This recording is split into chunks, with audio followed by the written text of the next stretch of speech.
안녕하세요. 2차시 구름과 강수 시작하겠습니다. 저번 시간에 우리는 대기 중의 수증기에 대해서 배웠었어요. 두 가지 큰 개념들을 배웠었는데 바로 포화 수증기량과 이슬점이었습니다. 포화 수증기량은 기온과 관계가 있고 이슬점은 기온을 점차 내렸을 때 수증기가 응결되기 시작하는 온도 있었죠. 그 온도를 이슬점이라고 했었고 그것은 현재의 실제 수증기량과 관계가 있다라는 것 잘 기억을 해두길 바랍니다. 그리고 이번 시간에 배울 것이 무엇인지 함께 보도록 하겠습니다. 먼저 단열 팽창과 응결 현상이 무엇인지 알아야겠죠. 그리고 그 둘의 관계를 설명할 수 있다가 학습 목표입니다. 그리고 두 번째로는 구름의 생성 과정을 설명할 수 있다. 우리가 구름이 어떻게 생기는지 이번 시간에 배워보고 이따가 뒤에는 비나 눈과 같은 강수 과정이 어떻게 일어나는지 그 과정에 대해서도 한번 학습해 보도록 하겠습니다. 아래에 구름은 무엇으로 이루어져 있을까라는 질문이 있는데 여러분이 스스로 이것을 한번 생각해 보길 바랍니다. 자, 구름은 무엇으로 이루어져 있을까? 바로 예상을 해봅시다. 자, 다들 예상했을 거라고 생각을 하는데 수증기는 우리가 눈에 보이지 않는 기체라고 했습니다. 그런데 구름은 하얗게 눈에 보이죠? 구름이 어떻게 만들어지는지 그 과정을 한번 알아보도록 합시다. 아래에 있는 구름 발생 실험하기는 우리가 학교에 와서 실험을 할 거예요. 그러니까 한번 그 과정과 다음 장에 있는 이 정리 문제를 여러분이 한번 예상을 해서 어떻게 될 것인가 생각을 해보도록 합시다. 구름이 생성되는 원리를 알아보겠습니다. 페트병, 물, 스포이트, 간이 펌프, 액정 온도계, 향, 점화기, 실험복을 준비합니다. 페트병에 물 2ml 정도와 액정 온도계를 넣고 간이 펌프가 달린 뚜껑으로 입구를 막습니다. 펌프를 여러 번 눌러 공기를 채운 후 페트병 안의 온도를 측정합니다. 뚜껑을 열었을 때 페트병 안의 온도 변화와 페트병 안에서 일어나는 현상을 관찰합니다. 점화기로 향에 불을 붙여 페트병 안에 향 연기를 조금 넣은 다음 과정 2와 3을 반복하면서 페트병 안의 온도 변화와 페트병 안에서 일어나는 현상을 관찰합니다. 간이 펌프를 여러 번 눌러 페트병에 공기를 채운 후 뚜껑을 열면 페트병 안의 공기가 단열 팽창하게 됩니다. 페트병 안의 공기를 단열 팽창시키면 온도가 낮아지고 이로 인해 수증기가 물방울로 응결하여 페트병 내부가 뿌옇게 흐려지는 것을 관찰할 수 있습니다. 이때 향 연기처럼 흡습성이 있는 미세한 입자가 있으면 수증기의 응결이 더 쉽게 일어날 수 있습니다.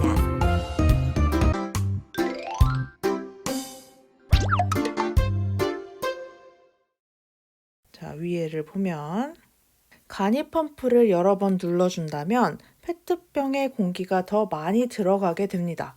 그러면 우리가 여기서 기압이라는 단어를 한번 봐야 되는데 기압은 공기의 압력입니다. 페트병 안에 공기가 점점 많이 들어가면은 공기가 바깥으로 누르는 힘인 기압이 높아지겠죠. 그래서 페트병에 공기를 넣을수록 기압은 높아지겠습니다. 자, 몇 번 이렇게 펌프질을 하다가 나중에 뚜껑을 열어요. 그러면 갑자기 뚜껑을 열게 되면 높아졌던 기압이 공기가 확 빠져나가면서 기압이 다시 낮아질 거예요. 대기의 압력과 같이 기압이 낮아지겠다라는 것을 알 수 있겠죠.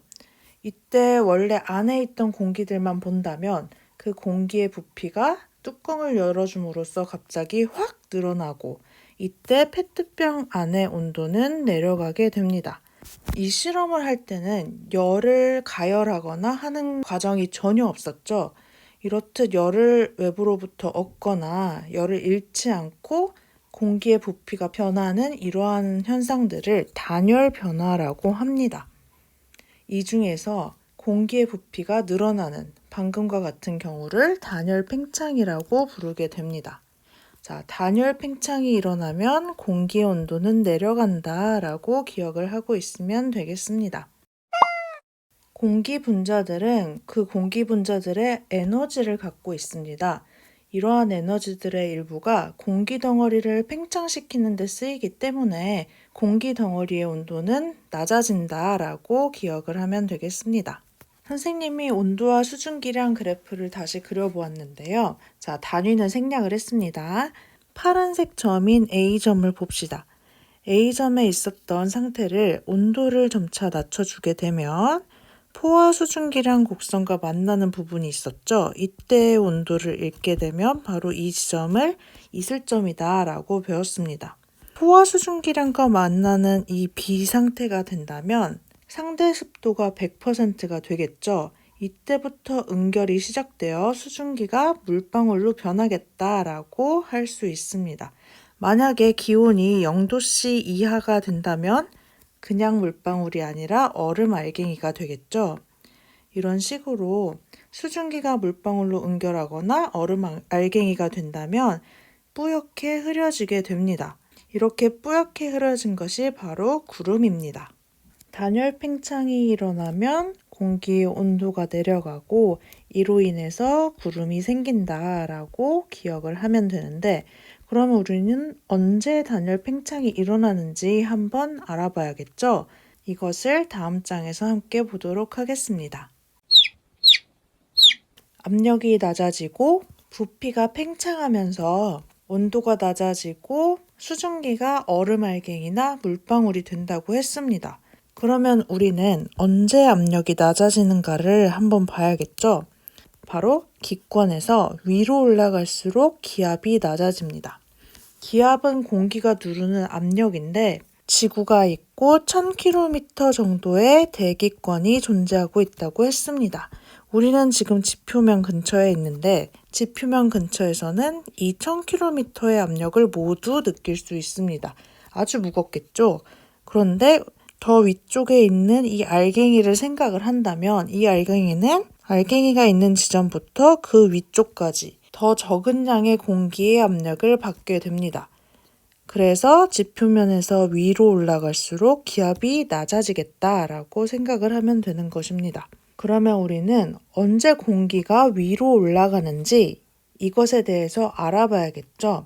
자, 위로 올라갈수록 기압이 낮아지는데 위로 올라가는 방법에는 4가지가 있습니다. 이 4가지 함께 보도록 하겠습니다.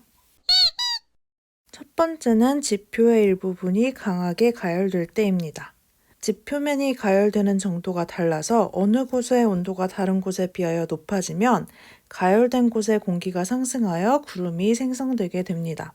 여름철에 이러한 생성 과정을 많이 볼 수 있습니다. 이러한 과정으로 생성된 구름은 나중에 배우겠지만 저군 혹은 정란운이라고 배우는데, 이 저군과 정란운은 아주 두꺼운 층을 가진 구름이다 라고 알고 있으면 되겠습니다. 두 번째로는 공기가 산을 타고 오를 때입니다. 공기 덩어리가 수평적으로 이동을 하다가 산과 같은 큰 지형을 만나게 되면 강제적으로 타고 오르면서 상승할 수밖에 없습니다. 이렇게 상승한 공기는 만약에 수증기를 많이 머금고 있었다면 상승함에 따라 기압이 낮아지고 단열 팽창을 해서 이 수증기가 냉각되어 산사면에 구름을 만들게 됩니다. 세 번째로는 기압이 낮은 곳으로 공기가 모여들 때입니다. 이것도 우리가 다음 시간에 배울 텐데, 고기압에서 저기압으로 바람은 흐르게 됩니다. 주변에 고기압이 있다면 상대적으로 낮은 저기압 쪽으로 바람들이 모이게 됩니다. 이런 식으로 공기들이 모이게 된다면 더 이상 공기들은 갈 곳이 없겠죠. 그래서 저기압에 모인 공기들은 위로 상승하게 됩니다. 이런 식으로 상승 기류가 생성이 되면은 공기 덩어리가 위로 올라가면서 단열 팽창을 하여 구름을 생성하게 됩니다. 마지막으로는 찬 공기와 따뜻한 공기가 만날 때입니다. 따뜻한 공기와 찬 공기가 만나서 생기는 경계면을 전선면이라고 하고, 이 전선면이 지표면과 만나서 이루는 선을 전선이라고 합니다. 다음에 배울 거예요. 이러한 전선면에서는 따뜻한 공기가 상승을 하면서 구름이 생성되게 됩니다. 이때도 따뜻한 공기가 올라가고 여기에 구름이 생긴 것을 볼 수 있죠.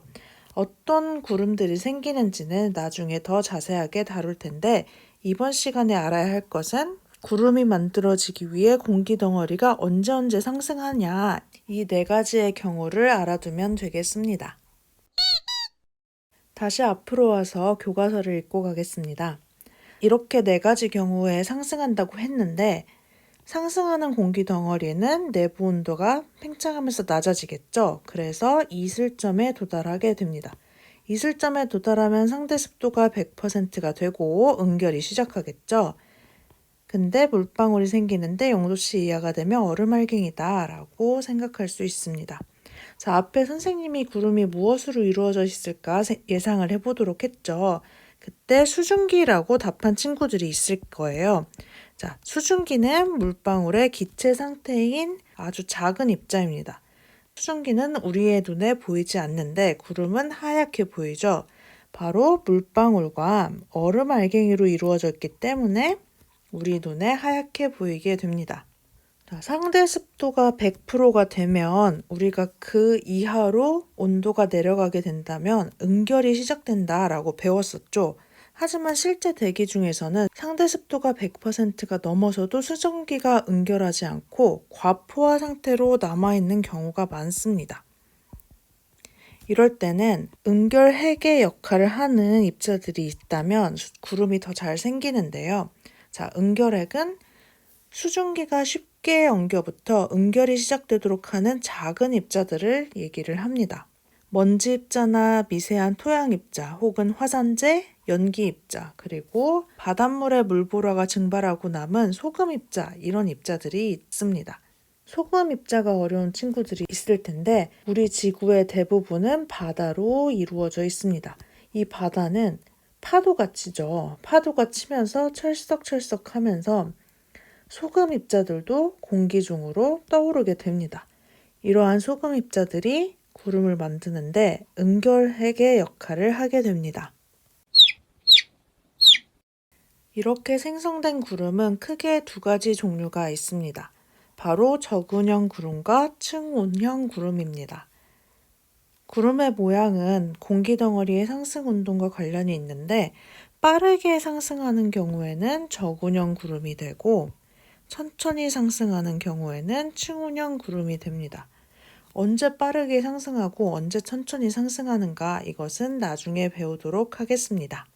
사진을 보면 저근형 구름과 층온형 구름의 특징이 보일 텐데 저근형 구름은 아주 두꺼운 층을 갖는 것을 볼 수 있고 층온형 구름은 그에 비해서 얇은 층을 갖는 것을 볼 수 있습니다. 이 특징들만 기억하고 넘어가겠습니다. 다음으로는 강수 과정에 대해서 배워보도록 하겠습니다.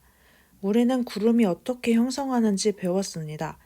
공기가 상승을 하여 팽창한다면 온도가 낮아지고 응결이 시작된다고 했죠. 수증기가 응결이 되어서 얼음 입자나 물방울이 된다면 이것이 구름이 된다라고 배웠습니다.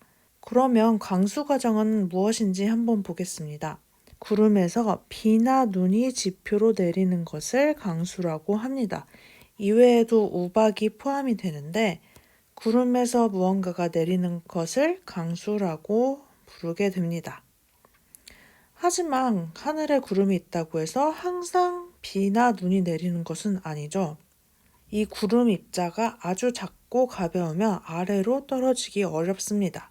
우리가 구름을 배우게 될 때 공기가 있다면 이 공기가 상승을 하여 구름을 만든다라고 했습니다. 그래서 구름 안에서는 상승하는 기류가 존재한다고 생각을 하면 됩니다. 구름 속에 존재하는 상승 기류들은 구름 입자를 떠받치는 힘이 됩니다. 자, 각자 구름 입자들은 모두 중력을 받고 있겠죠. 우리가 지구에 있으면 모두 중력을 받는다라고 배웠습니다. 각자의 알갱이들은 모두 중력을 받고 있지만 이 알갱이들이 아직은 아주 작은 거예요. 그래서 상승하는 기류들에 의해서 이 내려가려는 힘들이 상쇄가 됩니다. 우리 눈에는 구름이 특정한 위치에 멈춰 있는 것처럼 보이게 됩니다. 이 상승 기류들이 중력을 상쇄시킨다라고 보면 되고 이것은 듣고 넘어가면 되겠습니다. 아래를 함께 보겠습니다. 자, 구름 입자의 지름은 0.02mm 아주 작죠? 그리고 안개 입자는 그보다 조금 커진 0.2mm입니다. 그리고 빗방울의 지름을 보게 된다면 2mm로 아주 커졌죠? 이런 식으로 빗방울이 되게 되려면 구름 입자가 점점 크기가 커져서 빗방울만큼 이만큼 커지게 된다면 우리가 기존에 받고 있었던 중력, 이 중력의 힘에 의해서 아래로 지표면으로 떨어지게 됩니다. 이것이 바로 비나 눈 그리고 우박 등의 강수 현상을 일으키는 것이다 라고 볼 수 있습니다. 강수 과정은 위도에 따라서 두 가지 종류로 나누어집니다. 바로 첫 번째는 열대 지방이나 저위도 지방의 경우고 두 번째는 중위도 지방, 고위도 지방의 경우입니다. 열대 지방이나 저위도 지방은 따뜻하죠. 기온이 따뜻합니다. 그리고 중위도나 고위도 지방은 열대 지방, 저위도 지방에 비해서는 약간 온도가 낮다라는 것을 여러분도 알고 있습니다. 열대 지방이나 저위도 지방은 따뜻하다고 했는데 이렇게 따뜻할 때에는 구름 전체가 물방울로 되어 있습니다. 이 물방울들이 서로 움직이다가 부딪히고 합쳐지면 점점 커지고 무거워지겠죠? 그래서 아까 봤던 것처럼 2mm 이상의 물방울 알갱이가 된다면 중력의 힘을 받아서 아래로 내려오고 비로 내리게 됩니다. 자, 반면 중위도나 고위도 지방에서는 0도씨 부근에서는 물방울로 존재를 했었는데 점점 대륙권에서는 지표면에서 멀어질수록 높이가 높아질수록 온도가 낮아진다라고 배웠습니다. 그래서 지표면에서 먼 위쪽은 온도가 훨씬 낮습니다. 0도씨 아래가 되면 물방울이 얼음알갱이가 되었죠. 그렇듯이 구름에서도 얼음알갱이가 함께 존재를 합니다. 이렇듯 중위도와 고위도 지방에서는 물방울과 얼음알개 등이 섞여 있고 수증기가 얼음알갱이에 달라붙어서 이 얼음알갱이가 점점 커지게 됩니다. 이 얼음알갱이가 녹지 않고 그대로 떨어지면 눈이 되는 것이고 도중에 따뜻한 공기층을 만나 녹아서 내리면 비가 되는 것입니다. 열대지방이나 저위도 지방에서는 물방울들이 상승 기류를 타고 올라갔다가 떨어지는 것을 반복을 하면서 물방울들끼리 서로 합쳐져서 큰 물방울이 되게 된다면 강수 현상이 발생한다라고 기억을 하고 중위도나 고위도 지방에서는 물방울과 얼음알갱이가 섞여 있는데 이러한 물방울에서 증발한 수증기가 얼음알갱이에 달라붙기 때문에 얼음알갱이가 점점 커지게 되고 이 성장한 얼음알갱이가 낙하하는 동안 그대로 지상에 떨어지면 눈이 되고 녹아서 내리면 비가 된다라고 기억을 하면 되겠습니다. 이렇게 우리는 이번 시간에 구름의 형성 과정과 강수 과정에 대해서 배웠습니다. 개념들을 잘 복습하고 모르는 것이 있다면 선생님에게 꼭 물어보세요. 그럼 다음 시간에는 기압과 바람에 대해서 학습을 해보겠습니다. 그럼 다음 시간에 만나요.